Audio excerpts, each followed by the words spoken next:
Hello, welcome to Chapter 2. In this chapter, we're going to get into this really fascinating world of biology and biology of the mind and the body and how that relates to us even having a mind and how it relates to our behavior. So we're going to tackle the first two topics here, which are neurons and then the nervous system in the brain. So a couple terms to get us started. Neuroscience is really a scientific study of the brain, which is up in our head, and then our nervous system. But lots of scholars who study neuroscience really see those two things as intimately interconnected. These systems are made up of neurons. We'll also talk about those. Those are what transfer information. They allow for any sort of behaviors that we have, any sort of movements that we have. We also have related to neurons glial cells, which are support cells that help dispose the waste from neurons. They also make sure that things stay stable and we have a stasis. So I want to start with a broad question. Why or how do we have a mind? Emily Dickinson wrote a lot of really interesting science poetry. She was able to sort of tap into our imaginations and weave in certain scientific points into her poems. This is a piece of one of her poems. She says, "The brain is deeper than the sea. For hold them, blue to blue, the one the other will absorb, as sponges buckets do." I think this is really interesting because she's having us think about how with our minds we can look out at an ocean or a sea and sort of, encapsulate all of that. And we can do that with universes, with, celestial bodies. So our mind is capable of sort of subsuming things and creating mental representations of them. Now, neuroscientist Antonio Damasio writes this: complex multicellular organisms with differentiated systems, endocrine, respiratory, digestive, immune, reproductive, were saved by nervous systems, and organisms with nervous systems came to be saved by the things nervous systems invented: mental images, feelings, consciousness, creativity, cultures. What Antonio is arguing here is that as organisms get more and more complex, they require more complex biology in order to sustain themselves. So if you look over here, you see an image of a bacteria. It's a relatively not complex organism. It has enough sort of biology to make sure that it maintains its structure, so it doesn't just sort of explode into nothingness. It has enough biology to allow it to move around if it needs to move to a space that's slightly warmer or slightly cooler. If you compare that to the human biology over here, it's much more complex. And Antonio is suggesting that the more complex the system, the more opportunity for the system to grow into something that can create mental images, which is really where he suggests that the mind begins, is with these mental images. So in his view, the nervous system, by dint of creating feelings, and when he talks about feelings, he's not talking about emotions, he's talking about feelings like hunger or thirst. When we have these feelings and we can mentally imagine them, we become conscious. So we become aware that it's us that's having these feelings. We can also then extend our feelings to think about how we can satiate those feelings, and we become creative in moving around and figuring out how to satiate our hunger and our thirst, and ultimately all things flow from this, our culture and our way of being. Antonio goes on to say that nervous systems enable both complex movements and eventually the beginning of a real novelty: minds. Feelings are among the first examples of mind phenomenon, and it is difficult to exaggerate their significance. Feelings allow creatures to represent in their respective minds the state of their own bodies, preoccupied with regulating the internal organ functions required by the necessities of life. Feelings provide organisms with experiences of their own life. So it really is feelings that give us the starting point. The feeling of thirst, again, when I associate it with myself, it becomes me that is the person that is thirsty, or me the person that is hungry, or that has a sex drive to reproduce as a species. So all of these things, we can create mental images in our mind, and we can also extend them to other sentient creatures. So we can look at something as small as an ant and, imagine, bring it up in our mind that this sentient creature also needs to drink water, also needs to eat something. And so compassion comes on board, empathy comes on board, really from the feelings that we have and the recognition that we're the ones having those feelings.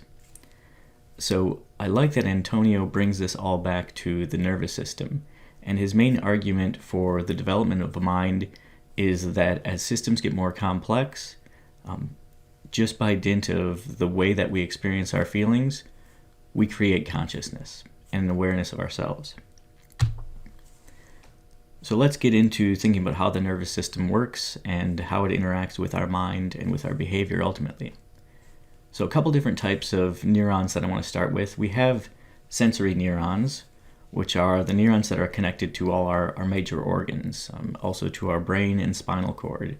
These are giving important information just to keep us, in a stasis, but then also to motivate us to maintain that stasis. We also have motor neurons, which are sending nerve impulses to our central nervous system, to our muscles, to our glands. Again, all related to stasis and controlling that stasis. Then we have interneurons, which are nerve cells that basically connect neurons to one another and help a concerted communication between neurons. Now, let's think about neurons a little more in depth, because this is really the starting point of all feelings and of the way in which we deal with those feelings as an organism. So neurons are made up of several different important parts, and we're going to touch on the major ones here. So we have dendrites, the cell body, axon, and axon terminals. And I want to run through each of those in a graphic here. So if we look at this neuron right here, we have the dendrites over here, we have the cell body here, cell nucleus, axon hillock, and then the axon going across here, and then on the end, terminal buttons. So the dendrites and the terminal buttons are what are helping neurons communicate with one another. The axon is what's going to carry messages from the cell body down to the terminal buttons, which will then connect to the dendrites of another neuron. Now, the way neurons communicate with one another is really two different things that are happening. Within the neurons, so along this axon here that's connected to just this neuron over here, we have an electrical signal. When we connect between the neurons, so the end of these buttons over here to this neuron, we have a chemical exchange. So remember, within neurons is electrical, between neurons is chemical. Now, in terms of that electrical impulse that goes through the neuron, this is aided in many neurons by what we call a myelin sheath, which is a fatty white substance, and it allows the signal to travel faster through the neuron. Now, it is a fatty white substance, so it's not a coincidence that we call some matter in the brain white matter. It's because it looks white and some matter gray matter. This is a breakdown of percentages of white and gray matter in the brain. When these things are damaged, because they're meant to speed up signals, when they're damaged, they slow down the signals, and there are consequences of that, and we'll talk about some of the things biologically that can slow down the speed of transmission, and some of the things that are pharmacological that can also slow down the speed. Now, again, we're thinking about two different types of messages being carried. We're thinking inside the neuron, an electrical impulse, and then when we get outside of a neuron and there's communication between two of them, there's a space where something chemical is happening. Now, neurons are sitting in two different states. One is a state where there's nothing happening, there's potential to happen, and another where that potential kicks in and the neuron fires. So we have certain signals that will excite a neuron, tell it to generate an impulse, others that will inhibit it and stop it from sending an impulse. Let's take a look at sort of a graphic recreation of what happens in a neuron. Alright, this is a computer-generated image of a neuron. It's not an actual neuron. That should be obvious by the graphics of it, but it'll help us think about what's happening inside the neuron.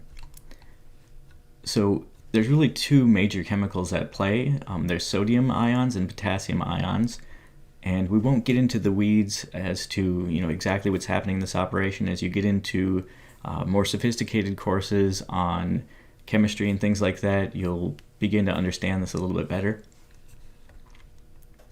Now, if I just click here to stimulate the neuron, you see the electrical impulse goes through, it opens up those gates, and once that electrical impulse hits there, this is when the chemicals start to move between neurons. So again, the first part of the signal, once it's activated, an outside source scares us or something like that, and neurons fire. Firing is the electrical impulse, and then the communication between the neurons is the chemical reaction. And notice that once it fires, we have this sort of quick, chaotic release of chemicals going inside of this one, releasing from this one, but then we have this sort of balancing where the outside and inside chemicals get back to a stasis.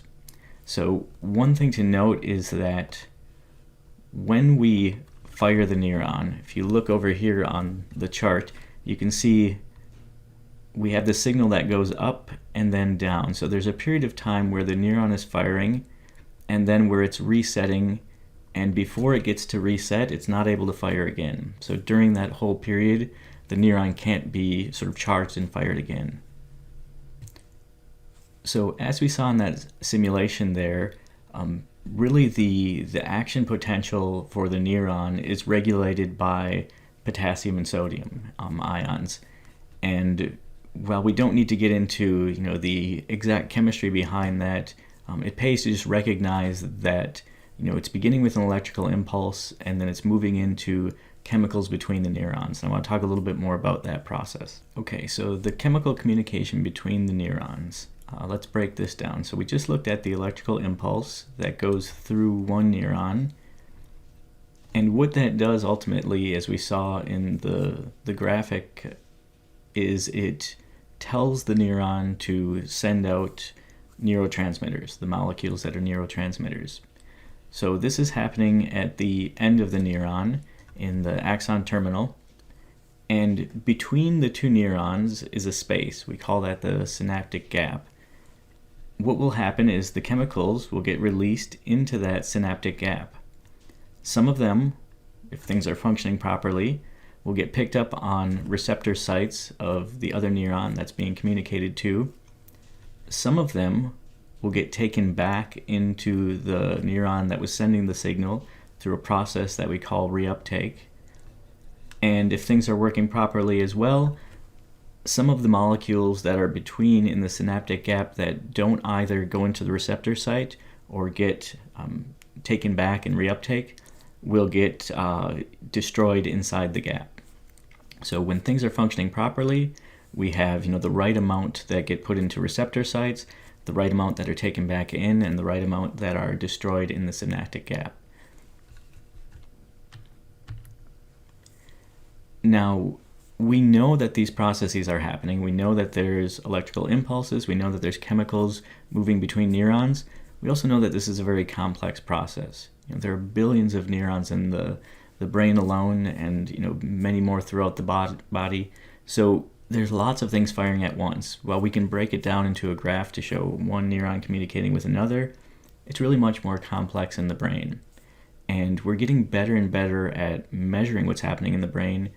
The two most common techniques are to use a PET scan, or positron emission tomography, or fMRI, which is functional magnetic resonance imaging. Now, the differences between these are in what they're measuring. Each of them is creating a simulation of what the brain looks like and trying to map through the different things that we can actually follow in the brain. So in the PET scan, a dose of radioactive glucose is put in the brain, which will then move to areas of the brain that are being more active, so firing more electrical impulses. And it allows us to see where the most activity is in terms of those impulses. Over here on the left-hand side, we've got some PET scans, and again, the colors that are used in these scans are to show where there's less activity and more activity. Generally, when you see the warmer colors, there's more activity. The cooler colors like blue, there's less activity.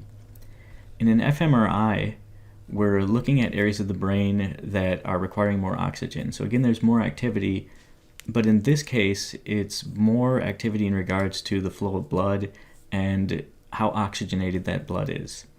So these techniques, again, they give us our best approximations of what's happening in the brain.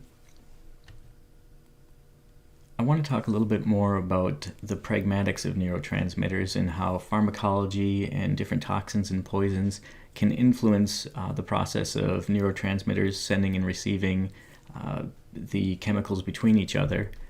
We can think of drugs, poisons, toxicity as either agonists or antagonists. An agonist would be something that increases activity within neurotransmitters, either one specifically or more than one. Antagonists would decrease the activity in neurotransmitters, and drugs and toxins do these types of things in different ways, and I want to talk about those.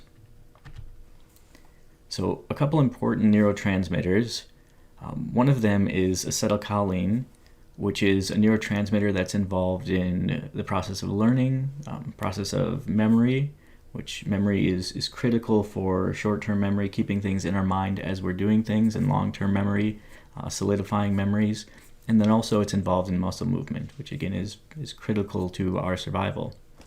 Dopamine is something that's related to our mood, the way that we think, also related to our movement. Then we have serotonin or epinephrine, involved in arousal, mood. We know they play a role in depressive symptoms, and I'll talk more about that. Then we have gamma aminobutyric acid, or the GABA system, which is one of the main inhibitory systems within our whole nervous system. We also have glutamate, which is a really important main excitatory neurotransmitter. And then we have endorphins, which are involved in perceiving pain and getting relief from that pain. So let's start with acetylcholine, or ACH. Again, this is involved in learning, memory, muscle movement. Now let's consider a couple sort of common things that can happen with this system. One is botulinum, which is botulism poisoning. The way this works on the ACH system is it works as an antagonist that blocks the release of ACH, particularly at muscle junctures, which can cause paralysis, the inability to move muscles, which can even lead to death if muscles are not moving, and if signals related to the heart muscle are not working properly, the heart can seize. We can also think of curare, which is a form of strychnine. This is also an antagonist that again paralyzes the body, but does so in a slightly different way. Rather than blocking the release of the neurotransmitter, it occupies the receptor site, and it prevents it from getting carried to the next neuron. So if you think back to that graphic of the two neurons and the synaptic gap between them, what curare is doing is it's blocking the ability for one neuron to send its chemical signal to the next neuron. You can also think of things like black widow spider venom. This is an agonist. So what this does is, rather than inhibit ACH, it causes a continuous release of it. And what then happens is that the synaptic gap now gets flooded with chemicals, and so things get backed up on each side, both reuptake and in terms of being sent as a signal to the next neuron, which can cause, again, paralysis. So all of these are related to the same types of consequences, but they're working on the neural transmission in different ways, and these ways are consequential and important to think about and consider. Let's talk a little bit about dopamine. This is something that is related to our moods, and arousal here is not related necessarily to sexual arousal, although that is a part of it. It's just arousal of the nervous system in general. So our thought processes, our movements are also related to this. When individuals have really high levels of dopamine release, so beyond sort of normal, a lot of those patients are patients who are diagnosed with schizophrenia, where the mind is overly active. You tend to perceive things that aren't there, so you hear voices and things like that. And some of this we can attribute to an overactive dopamine system. So trying to combat that sometimes is trying to get the dopamine system to slow down a little bit. We also have levodopa, which is an agonist we know that is related to Parkinson's disease. And what that does is it increases the production of dopamine when you have levodopa running through your system. And what it's doing now is it's putting more and more dopamine into the system. So that's why we get the shakes with Parkinson and things like that, because your muscle control now is sort of not in your hands anymore. So again, when we're combating things like schizophrenia, we're using antipsychotic drugs that are meant to slow down this whole dopamine process. Now, certain things will be stimulants that work on this dopamine system. So amphetamine will work as an agonist, and it basically releases more and more dopamine, which can make you feel good. It certainly heightens arousal. Cocaine is also an agonist. It blocks the reuptake of dopamine. So now we have this chemical reaction happening between neurons, and it happens longer. So the feeling that you get from a release of dopamine lasts even longer with cocaine, and your system is more heightened in terms of arousal. Painkillers also work on dopamine, and I'll talk a little bit more about those. Caffeine, nicotine as well. I've got a little heart on here too, because dopamine we see is also related to things like falling in love or feeling like you're in love. Two other chemicals that are somewhat related to dopamine and do share a relationship with moods and love and things like that are serotonin and norepinephrine. So related to our mood, related also to sleep and eating. We have targeted these quite a bit in terms of trying to combat things like depression, where your mood is in a much lower state, generally related to apathy, sadness. We know that when serotonin and norepinephrine are decreased and really low, this is related to depressive states. The way that we combat this with pharmacology is we use serotonin reuptake inhibitors. So it's doing a similar thing as an agonist. What cocaine does for dopamine is it blocks the reuptake of serotonin and keeps it active longer in between the neurons.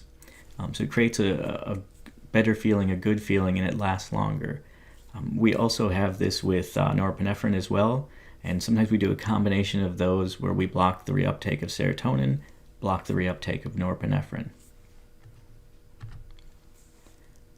Okay, I want to talk about the GABA system and glutamate. Again, this is gamma-aminobutyric acid.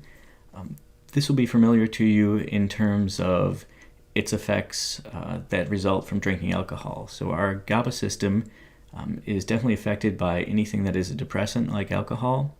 And what they do is they again act as an agonist, blocking reuptake between the systems, and it really just slows everything down when your GABA system is engaged. And things like alcohol, the more you put into your body, the more it slows this system down. And alcohol can be lethal if taken in too high of doses, because the system slows down too much. Glutamate is really the antithesis to that. This is the main excitatory neurotransmitter, and it's involved in things like memory storage, pain perception. Really, our glutamate systems have to be functioning well for us to be functioning as an organism in general. This is a really important system, and the system can't be too far off, or it can result in death. We really need it to be a system that's functioning well. This is probably a neurotransmitter that you've heard about, endorphins. These are related to pain relief, feelings of pleasure. So anytime we have a euphoric feeling, it's related to endorphins being released in our body. Things like morphine and heroin work as agonists. They increase endorphin activity, which is, generally related to a release of dopamine as well, which gives us this euphoric and good feeling. I've got just a picture that you may have seen before because it's traveled around the internet relatively quickly. It's a comparison of, how much heroin could be lethal versus how much fentanyl. Fentanyl is a big problem because it's cheaper to have less of it, cut in some of our street drugs. When it's cut with heroin, we have lots of overdoses because, people who are working with it, it's really difficult to dose that out properly. So it's a big problem because it's so potent, and it really accelerates the system beyond what a body can sustain. And so we have a big problem with fentanyl as something that really throws this system off kilter. So I put all of these neurotransmitters and functions together in this chart just so you can kind of look at this and have a quick sort of guide as to what's controlling what. Important thing to remember is that we're still learning more and more about how these systems work. And the more we learn about them, the more we can, try to pull different levers to, get different results on things like depression, things like anxiety, things like schizophrenia, things like Parkinson's disease. Okay, I want to sort of back up a little bit and now think from kind of a broader perspective. We were down in the weeds with neurons, thinking about the chemical exchanges. Now we're going to back up a little bit and think about the nervous system as a whole unit. So we can break it down into the central nervous system, which is your brain and spinal cord, and then the peripheral nervous system, which is your somatic, autonomic nervous system, related to your sympathetic and parasympathetic nervous system. So the central nervous system, as pictured over here, the brain and spinal cord, is what's taking all the commands from your entire nervous system and really making sure that those things are organized and working in concert. So the brain, we call that sort of the center of activity because it's working through all the different sensory systems and working through the entire nervous system. The peripheral nervous system is helping you interact with your environment. I began this lecture talking about the work of Antonio Damasio, who says that our nervous system really is our connection to the outside world and allows us to navigate through our environments. So the peripheral nervous system is making that possible. It's motivated by our feeling states, things like hunger and thirst and a sex drive, and then it takes in signals from around us through vision and every other sense that we have to help us navigate the feeling states that we have. And it really is the conduit from our outside world into our inside world, the way that we create then mental images to help us navigate our feelings and desires that we have. So we can break down our peripheral nervous system into two components, the autonomic and somatic. The autonomic is the self-regulation, so the part of the system that makes sure that internal organs and glands are functioning, that they're maintaining stasis, and maintaining stasis as we move from environment to environment. The somatic nervous system is the voluntary muscle movements that we have, where we are directing our body to move in different types of ways, so it's not this sort of automatic system. Within the autonomic system, we have the sympathetic and parasympathetic. So one that is creating states of arousal, the other that is creating states of calm. So if we compare those two systems, they're really working together. So the sympathetic nervous system will dilate pupils to make us, see in light that is of a lower level, whereas the parasympathetic nervous system contracts the pupils, so bringing them back down to sort of a stasis, and moving through the different systems where our breathing speeds up. When we need to bring in more oxygen, it slows down when we're coming back to a more balanced stage. Now, as we think about this nervous system as a whole sort of unit, when we get into the central nervous system, we're starting to now talk about the brain as most people conceptualize it as this organism in our head. So the brain, we can begin with thinking about the brain stem. This is one of the more basic parts of the brain, made up of the medulla, pons, reticulated formation, and then right next to that we have the cerebellum, thalamus, and basal ganglia. Now I want to talk about each of those in turn, and I've got sort of a map of the brain that I'll use throughout these slides so that we can, sort of keep seeing the same thing over and over again. Let's start with the medulla. The medulla is right over here, depicted in green, connected to the spinal cord. Now this is related to things like our heartbeat, breathing, blood pressure, swallowing, all these things that are involuntary, that we need to sort of keep surviving as an organism. Now the pons is right over here, depicted in kind of a minty green. This is a bridge between the cerebellum and the rest of the brain. So the cerebellum is this big green unit over here. The pons is related to our sleep states. It's related to dreaming. We also have the reticulated formation, which is depicted in blue, kind of a bluish purple. This is related to our levels of arousal, our levels of consciousness. The cerebellum is involved in coordinating movements, having a sense of balance.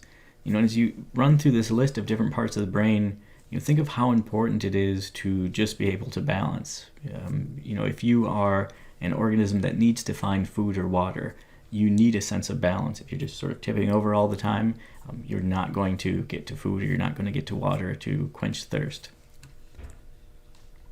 So we also have the thalamus, which is right here depicted in pink, and this is a relay station, so sending out signals that are incoming from all your different senses except for your sense of smell or olfactory sense.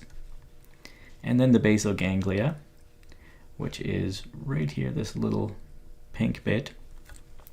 This is involved in initiating movements and ultimately executing movements.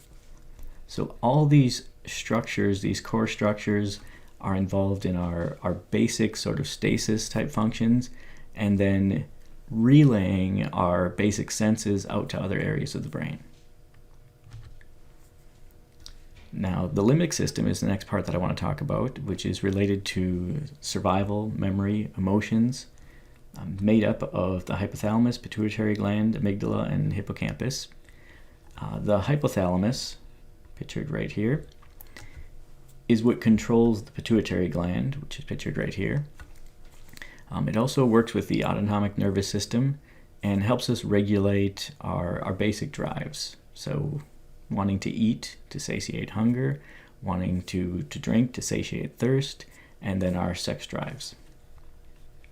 Now the hippocampus, which is this curved, elongated bit here, is part of how we form memories.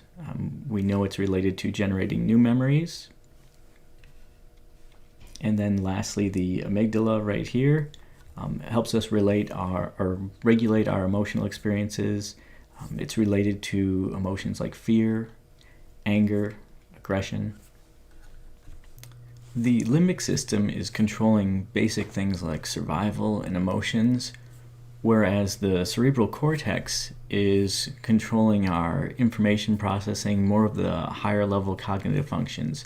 So the cerebral cortex pictured here is actually all of these things, and you can see a cross section of it covering the top part of the brain. It's broken into two hemispheres, the left and right hemisphere, and we can also see it from the bottom as well. So it's not these limbic system parts here or the brainstem parts that we talked about. Now, the two hemispheres are connected by the corpus callosum, which allows both hemispheres to communicate with one another. Now, we can look at the brain in terms of function and break it apart based on function, and we do that by identifying different lobes within the brain. So we have the frontal lobe over here. It's on the front of each hemisphere. It's in front of the central fissure and above the lateral fissure, and fissure just meaning a space or a chasm between. We then have the parietal lobe over here. This is behind the central fissure, above the lateral fissure. Then we have the temporal lobe, which is down here. This is beneath the lateral fissure. And then the occipital lobe, which is in the lower back of each of the hemispheres. To understand the different lobes, let's begin by considering the motor cortex. The motor cortex has the frontal lobe strip, which is right in the front here, and this is what allows movement of our different body parts. We know that the brain is lateralized, so each hemisphere of the brain controls voluntary movement on opposite sides of the body. Now, we also know that the amount or space of the motor cortex that's devoted to specific body parts is related to the complexity of movement that that body part needs. Now, the somatosensory cortex is directly behind the central fissure in each hemisphere, so right over here. Now, this helps us with our sensations of pressure, temperature, where we put our limbs, where we recognize our limbs and body parts to be. It's also related to pain processing. And again, there's what we call contralateral relationship, which is talking about the left and right, and the fact that one hemisphere controls the left, one hemisphere controls the right, and this is basically flipped.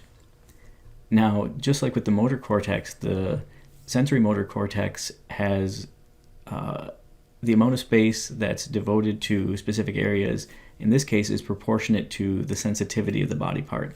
So whereas with the motor cortex, the space is related to the complexity of movements, this space is related to the sensitivity of the body parts. So we have this homunculi for the motor cortex and somatosensory cortex that helps us sort of visually think about how much space is devoted to different areas. So if we think about the function of different body parts in terms of complexity of movement, in terms of how much sensitivity is needed, we can think about how these images are drawn. So the images are basically drawn to show bigger areas, sort of drawn in a caricature. Bigger areas are drawn to represent more space. So for example, if we compare our lips, which are require lots of different movements to express emotions, they also are very sensitive to detect heat and things like that. So they're drawn relatively big compared to like our forehead, which isn't as sensitive and doesn't move as much. Same thing with our ankles. Those are drawn relatively small because they don't require a lot of complex movement, and they're also not as sensitive. Thumb is bigger, fingers are bigger because those are very sensitive and dexterous. They can move around a lot. Now moving to the visual and auditory cortex, obviously related to vision and hearing. The visual cortex is in the back of the brain, occupying both hemispheres again, and then the auditory cortex is moving towards the front near the temporal lobe here. And the auditory cortex is something that runs as a relay station between both visual and auditory signals, so it works between both of those. Now, just to sort of recap the different lobes and their basic functions, if we look at the frontal lobe here, this is the motor cortex, which allows us our different types of movements and things like that. We have the parietal lobe, which is including that somatosensory cortex, our sensations like touch, temperature, position of our body parts and limbs, and pain is processed there. Then we have the temporal lobe down here on the bottom. This has the primary auditory cortex, where hearing happens, and also vision is processed through there as well. And then we have the occipital lobe, which is the primary area for vision, and sensory vision is initially processed and then moves throughout the brain. Now, there's an interesting case that sort of got us to think about how the brain functions. It's a case of a gentleman called Phineas Gage, and he worked on a railroad, and it had sort of a freak accident where there was an explosion and a tempering iron rod shot through his left cheek and head, and it exited through the frontal lobe.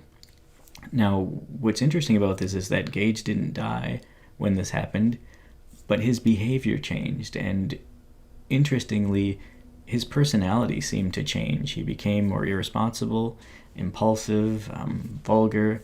He had seizures as well. And this case was really instrumental in getting neuroscientists to think about how the frontal lobe relates to those types of behaviors. So before that, we didn't have a case where we had sort of that extreme damage in a localized area where we then could, think about what that meant. Now, I've been mentioning a couple times that the brain is lateralized, that we have a left and right hemisphere. Within those left and right hemispheres, we also have specific areas that are devoted to things like speech and the way that we either produce speech or the way that we understand spoken language. So two areas that I want to start with talking about lateralization are Broca's area, which is right here near the front. It is involved in producing speech. So being able to think about things and then create words to symbolize the things that you're thinking about. Wernicke's area is located in the temporal lobe. This is what allows us to hear words that are symbols of things and then translate those into something that makes sense to us. Now, I want to show a couple of videos here that illustrate what can happen when those specific areas are damaged. And because of these different damages and conditions, it's allowed us to understand more of how those areas work and how they relate to the production of speech and the understanding of speech. Hello, I'm Sarah Scott. But I'm going to hand this to Sarah and ask her to describe it. Yeah. So you can look at it, Sarah. So can you describe what's in this picture? So it's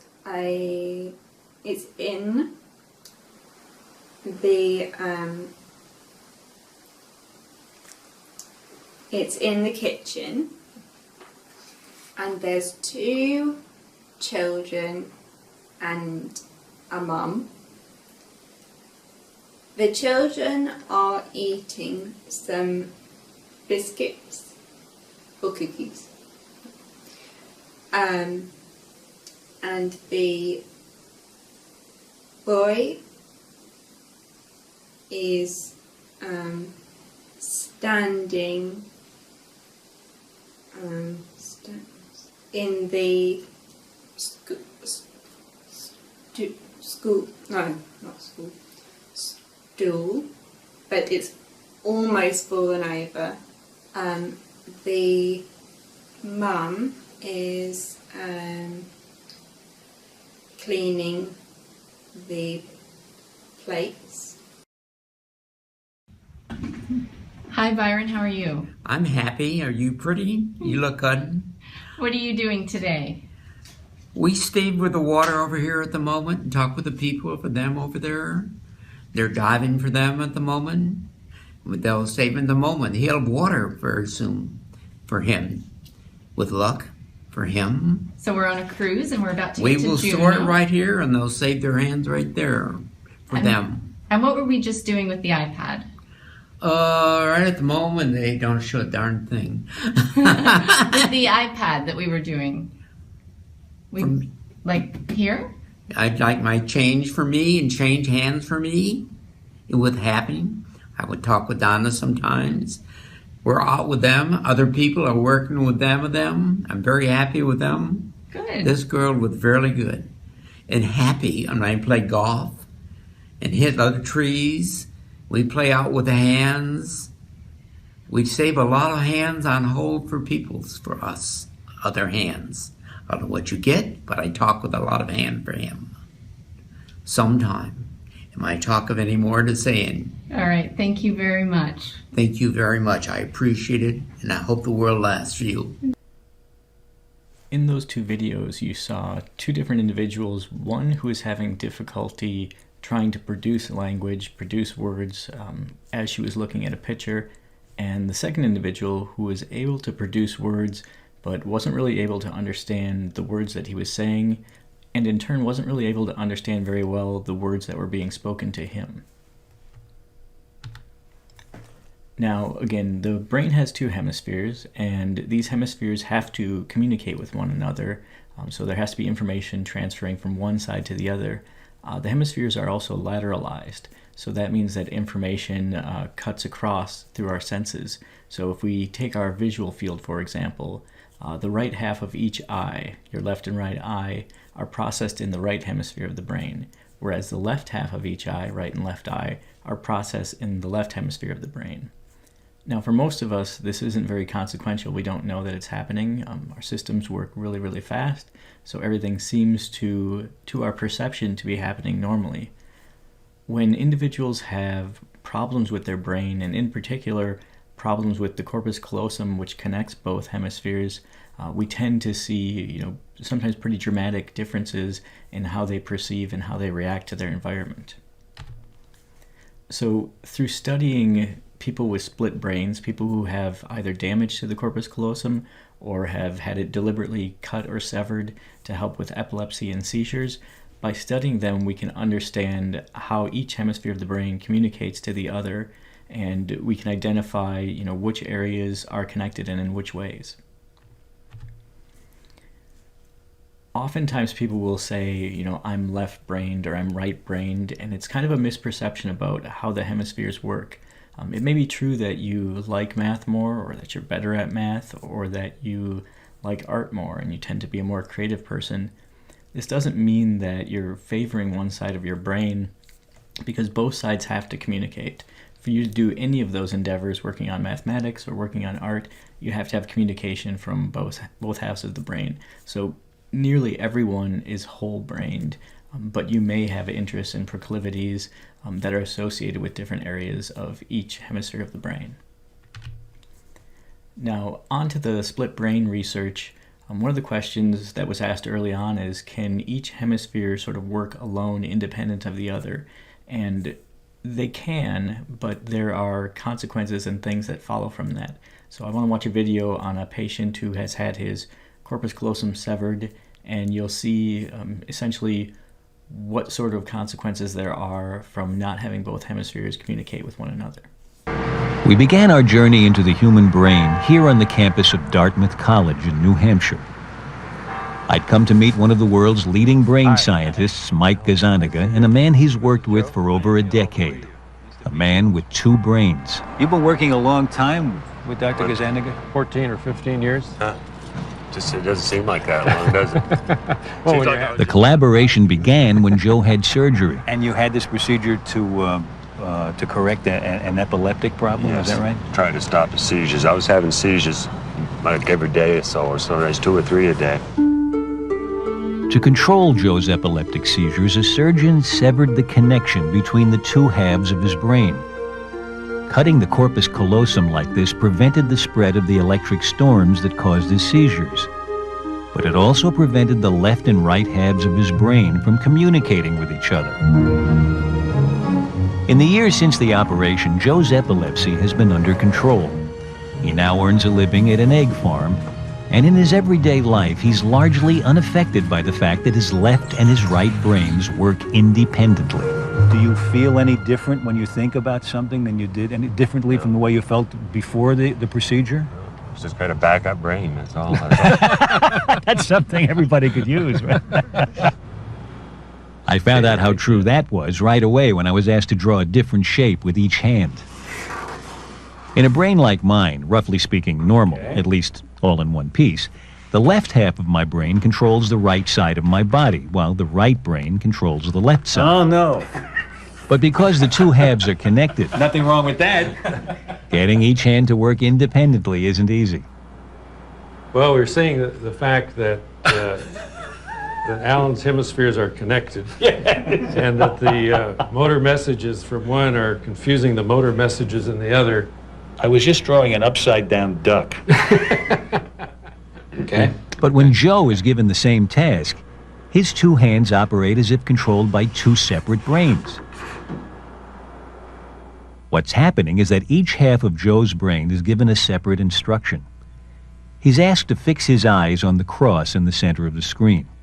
Anything flashed to the right of the cross goes only to his left hemisphere. Things to the left go to his right hemisphere. Because the two don't communicate, each hand does only what its half of the brain sees. Wow, look at that. It's really like two different people doing the same That's right. Same That's task. That's the idea. Okay, Joe, I want you to keep your hands out in front In of an you. experiment that's now a classic in brain research, Hemisphere. Mike Kazaniga over 30 years ago used a similar setup to find out if the two halves of the brain are specialized to do different things. Ship. Joe is being flashed a word only to one half of his brain. Words flashed to the right Storm. are seen only by his left brain, and Joe can report seeing those words just fine. Piano. Good. But when a word is flashed to his right brain, Didn't see that. Okay. Joe, I'm going to ask you but now watch what happens. to draw that with your left hand.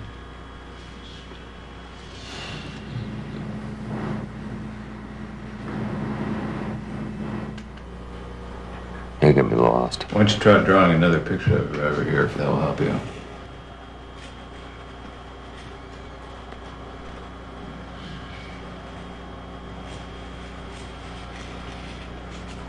Oh, phone. Oh, okay. Durr. It's almost as though somebody has given him a secret communication. That's and right. now he knows that it's a telephone. But up until then, he was blind to it. Exactly.